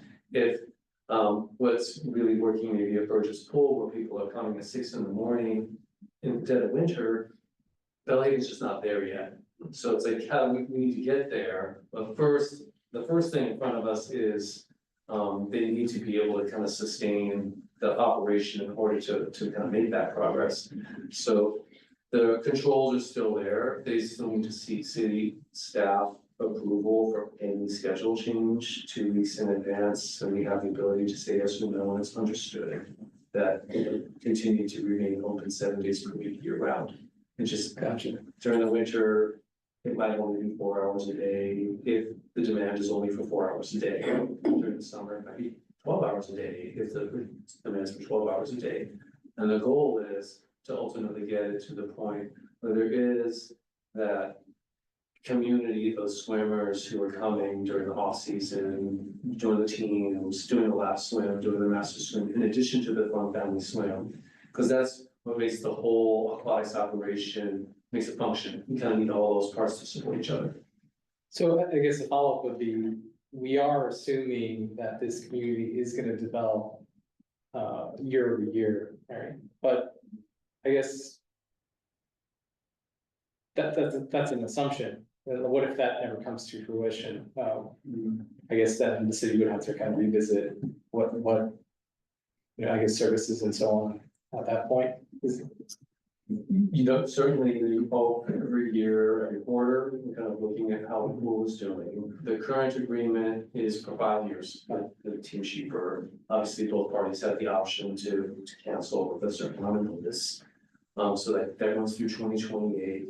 From what we've just in the industry, especially like kind of starting up a new pool, which this isn't a new pool, but it's newish because it's a new facility. And it does take a few years, because some of it is a little bit especially as very young swimmers become introduced to swimming through lessons, and it just becomes sort of a part of what you do, you know, early in life, you get exposed to certain activities, and whether it's skiing or basketball or swimming, and it just, you sort of progress through, and that passes on to other members of your family and circle. And so it is kind of a multi-year endeavor. However, if it's still not going in the right direction in a year, in 2 years, in 3 years, then, you know, certainly we would want to reevaluate. At the end of the day, though, we have a state-of-the-art aquatic facility at that location, and it needs to be open and serving the community. So right now, our agreement is with Team Sheeper. They've been doing a great job in Menlo Park for 19 years, and they're really good at building strong pool communities. And they previously operated the Bellhaven pool, and understood that, you know, there's a certain sort of ceiling just because of the number of people that live in the vicinity. But they can make it work. So I'm very confident that, you know, it'll continue to be a going concern, and I'll be able to build the community that they're saying. I'm not too concerned about it. If for some reason it doesn't pan out, then we're the city, we're here to serve the community, we would definitely find ways to continue the services there. If that community does develop and say, we have a ton of afternoon lab swimmers year round throughout the winter, will there be periodic polling in place or mechanisms for that to say like, hey, you all come 3 p.m. How many of you would like to come at 7 a.m.? Like how, at what point is that discussion about reopening the hours going to happen? Yeah, but, you know, I think what we're kind of anticipating at this point, like in the immediate future, is we're really looking to this summer. But what's the usage gonna be like this upcoming summer? And I think that will tell the tale, because how many new swimmers kind of come to the pool that they can kind of sign up, and then they're kind of in the communication loop. Because one thing that Menlo Swimming Sport is very good at is they communicate with their community of swimmers. If you get on like their email list, I mean, they are very communicative in it. I find it's not in like an overbearing way. It's like, no, this is information that people want to know. And once they kind of have people in, they're also very good at providing an experience that people want to come back for. And so I think the first summer that the pool opened, there were some unfortunate like facility hiccups where we're still working out the kinks in a very complex all electric pool heating system. There were some service interruptions, there were some other things that kind of got off on a little bit of unsteady footing there to really capture that audience. And so it really is like this summer. So we're anticipating at the end of summer, September, October is gonna be like another very significant checkpoint. Like how are we doing here? How has the attendance been? Maybe another survey. We did the survey in November last year. We might move that up this year to be an end of summer survey so that we can ask like those more specific questions. What times do you take best for you? Which programs are most important? That kind of thing. And then my other question centers around the reintroduction of classes over there. So I know some people who do aquafit at Burgess, and even before the hour reduction at Bellhaven, they had looked into doing aquafit at Bellhaven, but it was only there 3 days a week, whereas it was 5 days a week at Burgess. So they stayed at Burgess, so they were open to going to Bellhaven, but it wasn't offered every day at Bellhaven. If memory serves correctly, what I heard from them, and I didn't research this myself, but they said that they were open to going to Bellhaven, but their course aquafit that they like might have only been offered there 3 days a week, so they didn't. And I don't know if I think that's morning class. I don't know if that is one of the things that has been removed with the hourly reduction, and then at what point some of that course stuff will go back over there, because Thanks for that. I think the Aquafit actually was just 3 days a week to start with at Bellhaven. I don't think that was affected by it wasn't the reduction that made it that way. We actually had heard that feedback as well, and I know that, the minimal storm operation was very interested in that. We also heard like maybe there's an opportunity, there's enough indication that maybe if we do take a little bit of risk and add a couple more days that, the people will come. So, that kind of information is very, very helpful, because if you know that there's an audience there, that's when you can come take the lead. We also heard that for seniors, like the timing of the classes as it relates to the lunch is very important. So like right now, it's like about 15 minutes off, where they wrap up their Aquafit for seniors. But it takes them a few minutes to kind of get together and then go, and by then, all the seats are taken and the lunch, they're a little late for the lunch. So we were talking to them about, can we just push that back 15 minutes early? So all of those little fine tuning and tweaks that's how you get people and keep them and they keep coming back. Yeah, so all that feedback is super helpful. So thank you for that, of course. Thank you for hearing. I have a couple comments. So first, apologize, I wasn't able to be here for when Tim made his presentation, but I just building on what you said about what was discussed about the underutilization of the Bellhaven pool.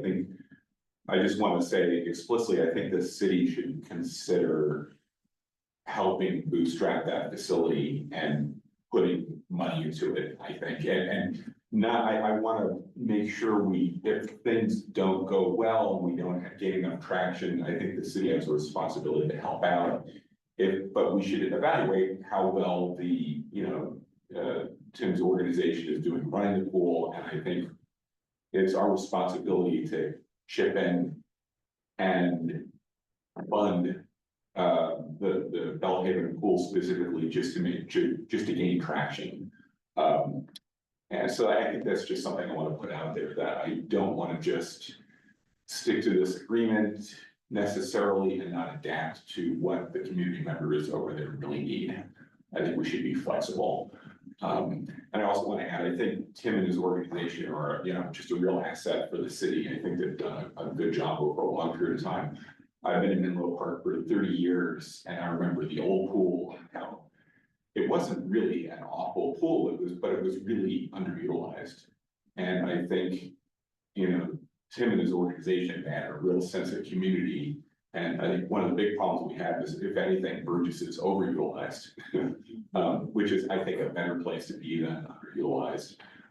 So, hopefully we view, our relationship with Tim's organization as a partnership, and just work with them.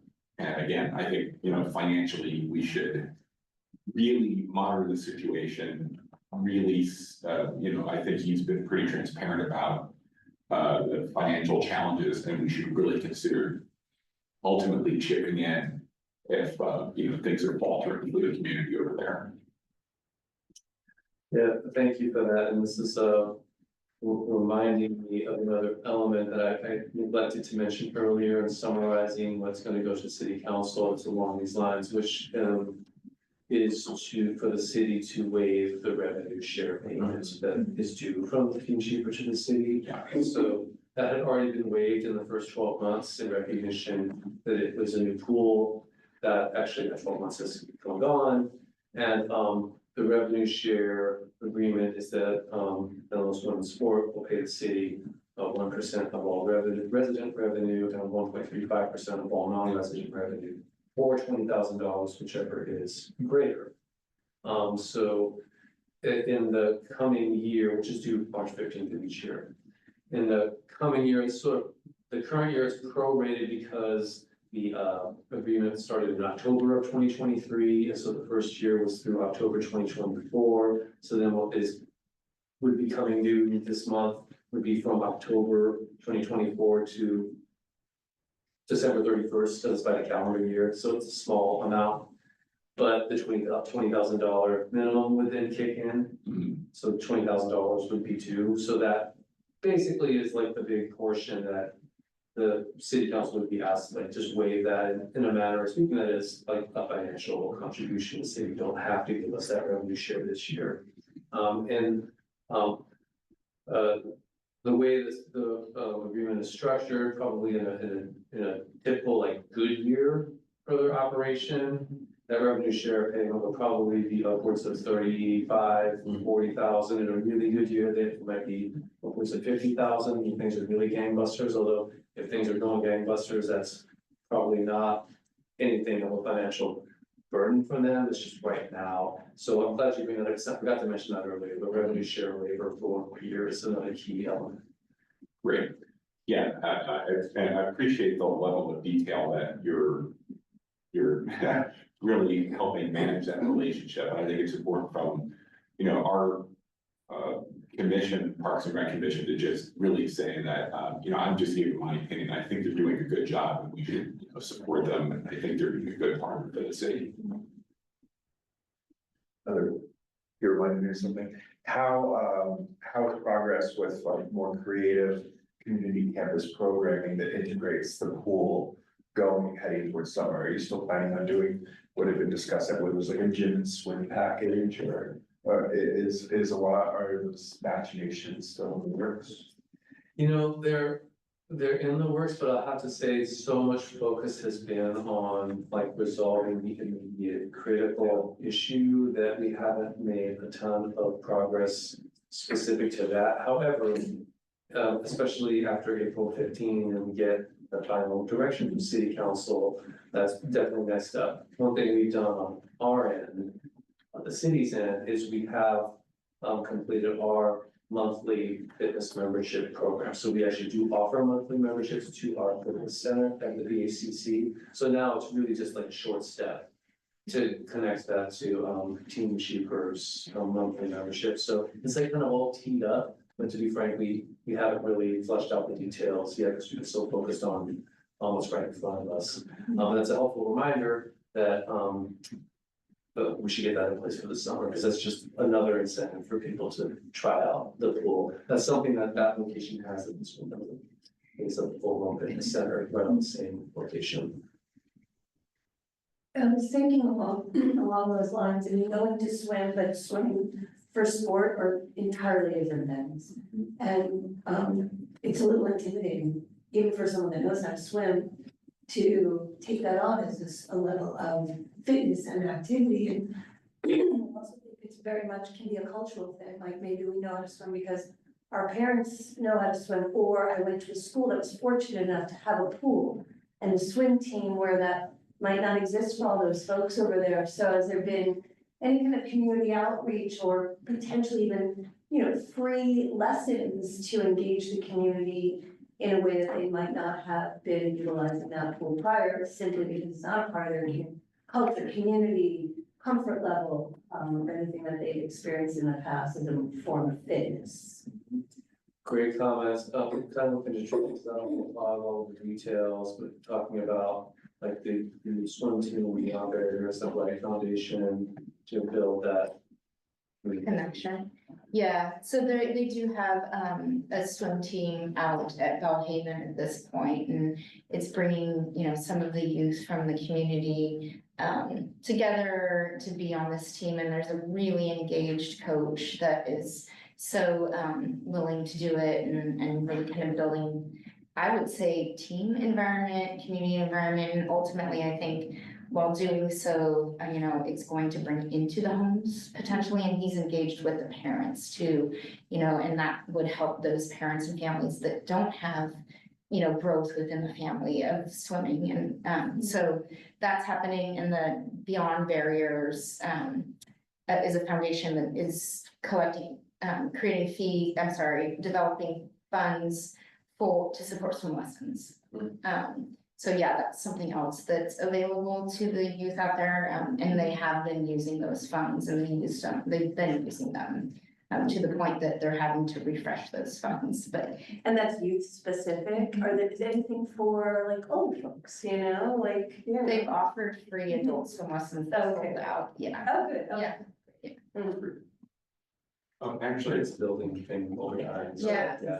And I think that plays into the progression of swimming, right? So, you know, as we grow as an organization, as a community within the swimming environment, that will slowly start to surround a larger portion of the community from what I believe. Yeah.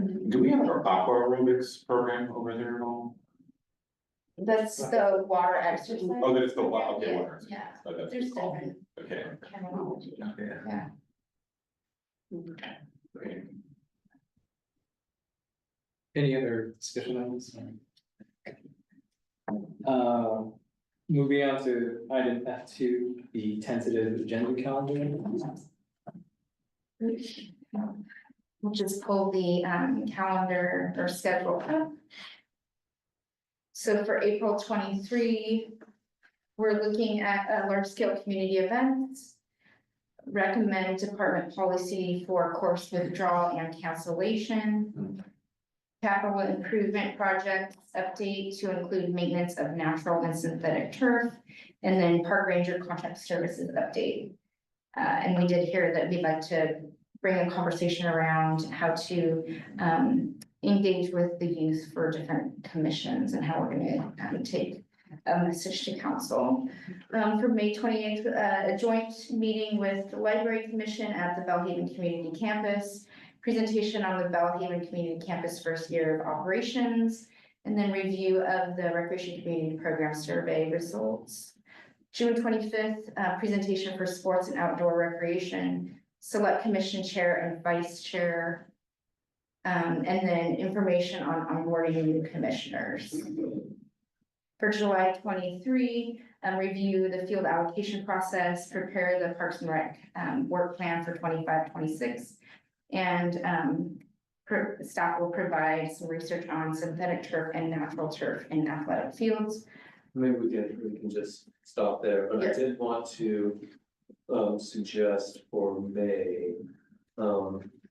Just an updated presentation on the department's proposed budget for the fiscal year. That seems like a good time to do it, both commissions will be there.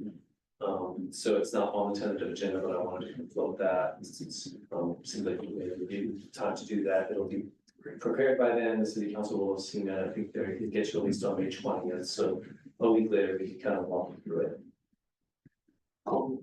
Okay, thank you. Quick question, or unless you want to go through the rest, go ahead, yeah. I just, Maybe we should do public comment first. Yeah. Okay. oh, okay. Let me. Oh, Thank you. August 27th, presentation on gymnastics program, prepare a report out to city council on the Parks and Rec commission work plan for 24-25. Recommend the Parks and Recreation commission work plan for 25-26. September 24, aquatics operations update, and then the CAPRA accreditation progress report. October 22nd, tennis and pickleball update, and then Parks and Recreation Facility Master Plan Review. November 19th, which is the third Wednesday, approve the Parks and Recreation Commission 2026 meeting calendar, and then December 15th, the third Monday, joint with the Library Commission at Belhaven, year review and open house. Ashley, do we have any public comment on this item? Are there any public comments on item F2? No public comment. Thank you. With that, public comment is closed and we will open the item for commission discussion. Okay. I noticed, racket sports got moved back to October. It was on the calendar for April. What's the thinking there?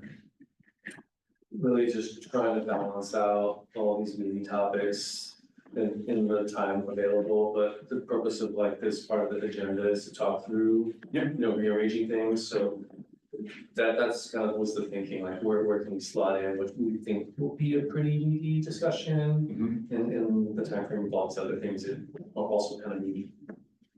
Okay, because I mean, it's also, if staff, I know you're studying things or thinking about things, so I don't know if you wanted to wait longer to be prepared for that topic, which would be fine also. But I kind of just wanted, I do want to get city council back to studying the racket sports plan for the city, which they dropped from their priorities last year. And I'm just noticing in the community, there's a lot of just ongoing, there's demand for pickleball courts, which I think is great.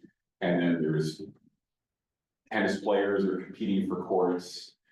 I'm hearing other things about, actually you heard from the YAC, there's a lot of instruction going on at the tennis courts. And this is just a tennis only issue.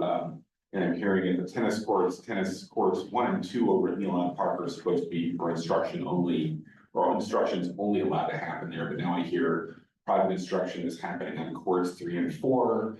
I'd like to just get the discussion of all the racket sports teed up as soon as we can, because I'm just noticing a lot of community friction there. And then another thing to add is, we had someone a couple of months ago talk about, they were, taping pickleball lines at the Willow, court, which is great that there's someone.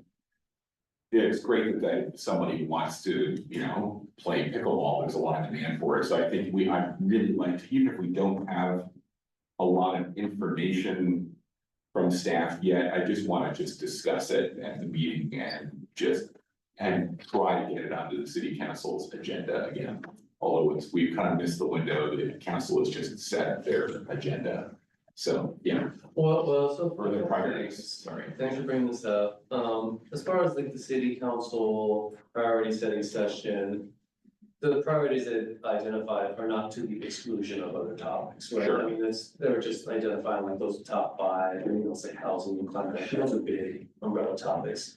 They certainly will, at some point this year, we would like to bring back the discussion about the Parks and Recreation Facilities Master Plan, the addendum that the PRC proposed. So I'm now also being reminded of this placement, this proposed placement in October here is because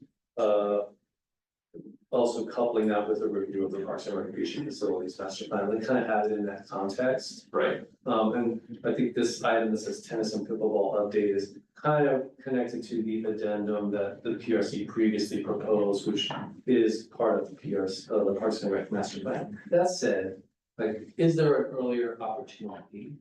And I'm kind of looking at June, whether we are kind of tentatively teeing up a presentation on sports and outdoor recreation, which the tennis and pickleball courts definitely fall squarely within. Right. And so that could be a pretty good opportunity to like really talk about this topic in the way I think you're describing. Yeah. And as a way to we'll have the survey results in hand by then, which is nice. And that could also be a nice preliminary talk in the lead up to this maybe more formalized plan or recommendation that would be a part of like the agenda to the master plan.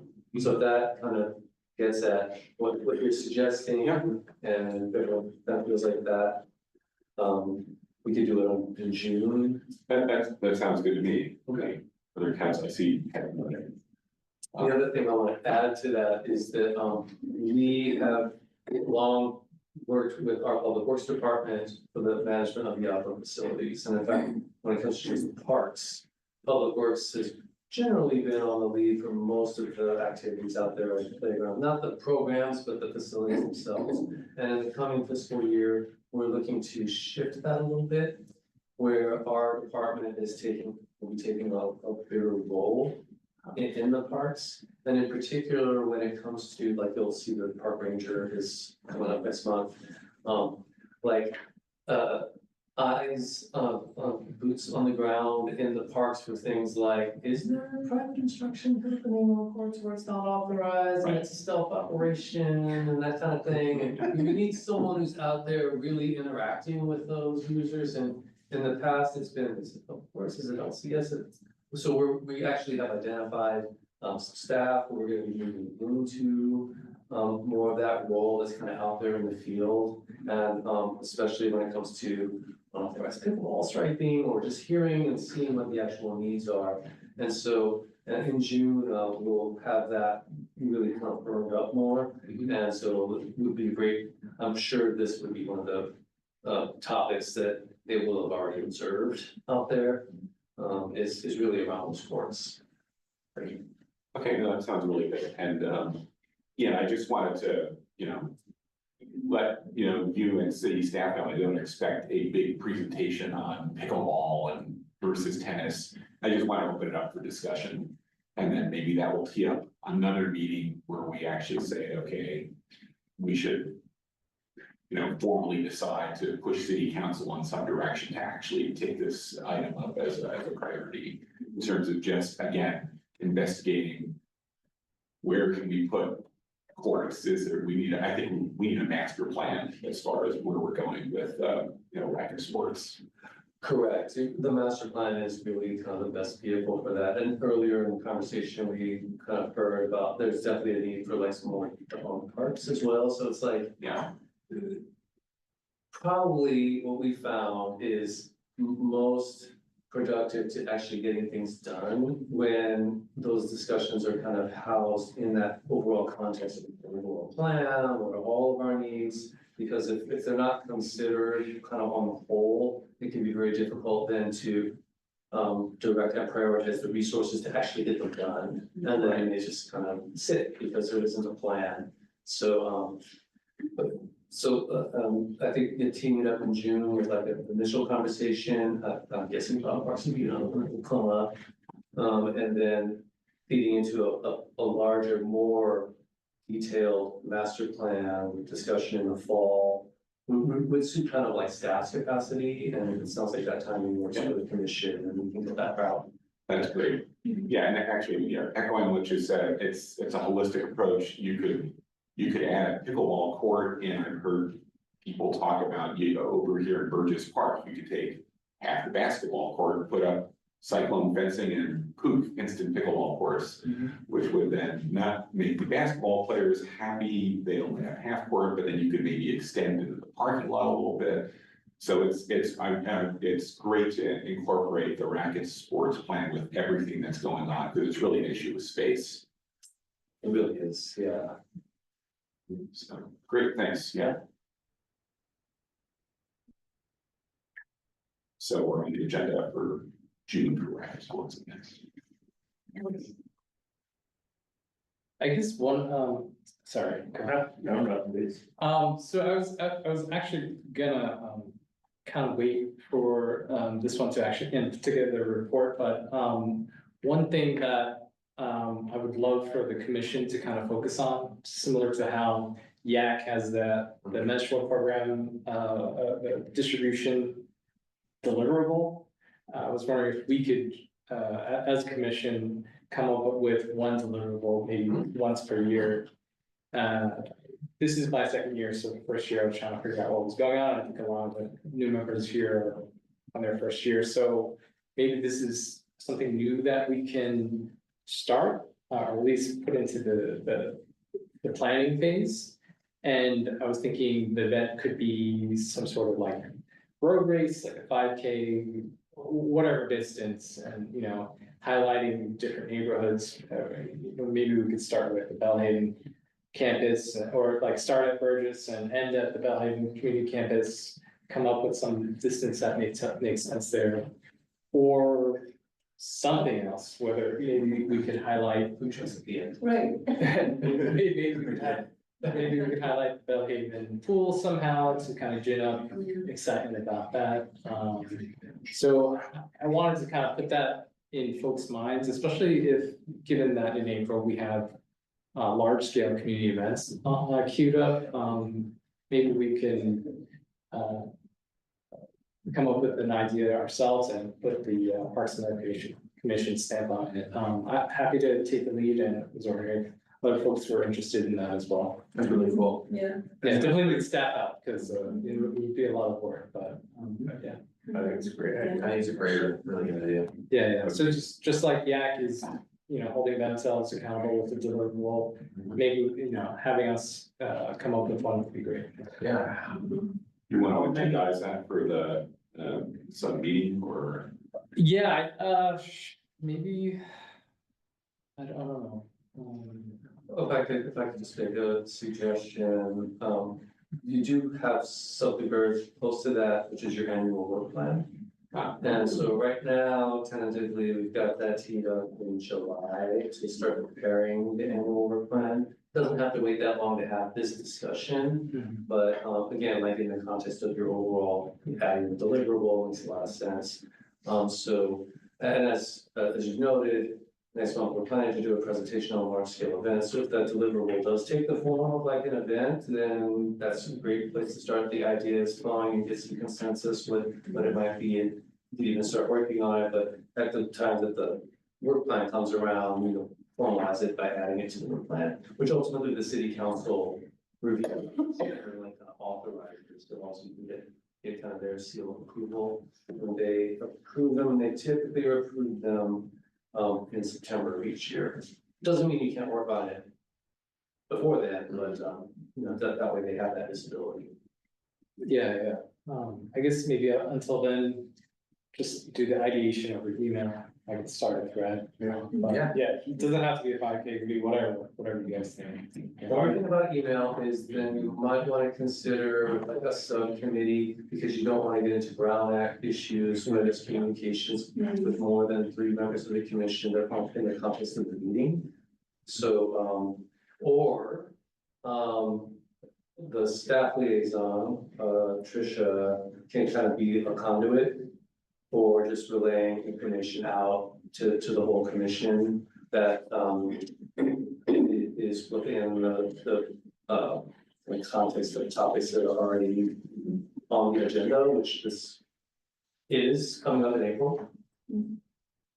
Okay. Yeah, so we'll touch base with Tricia, I guess. Right, so again, then to be really explicit, we can send suggestions to Tricia, and that's not a Brown Act violation because it's an individual email, and we have to be really careful not to copy the Parks and Rec Commission suggestion, because that would be a violation if I copy the board review on my idea. That's a meeting. Right, and then like a discussion ensued, and then you're basically having like a meeting. Yeah. And then, but like Tricia can like receive the comments, or like just relay like an initial message from, the vice chair about it, to solicit them. And then we come back in April and, present, here's some of the ideas that came in, and then you have a discussion about them in the public space. So the secret Slack is a bad idea. Signal, yes. How many lanes are in the lap pool at Bellhaven? Bellhaven? Yeah. 6. 6. Because if we're trying to feature the pool in an event, I'm trying to think of sprint dry. But I don't know how wide the lanes are, if we can get enough, Try. but yeah. Get enough like bi-directional flows. Oh, you can always circle in a standard lane, so that's when you do master swimming, you just swim up on the left and then turn and swim back on the right. Just, okay, great, something to think about, grateful. That's a great idea. Okay, any other comments on the agenda? Moving on to, Should I motion to schedule? oh, sure, I apologize. You don't need to, it's just an informational item. You don't need to know everything about it. Moving on to item G1, individual commissioner reports. Would any commissioner like to make a full report out on items of interest to the entire commission? If not, then that's the last item. Meeting is adjourned at 8:35 PM.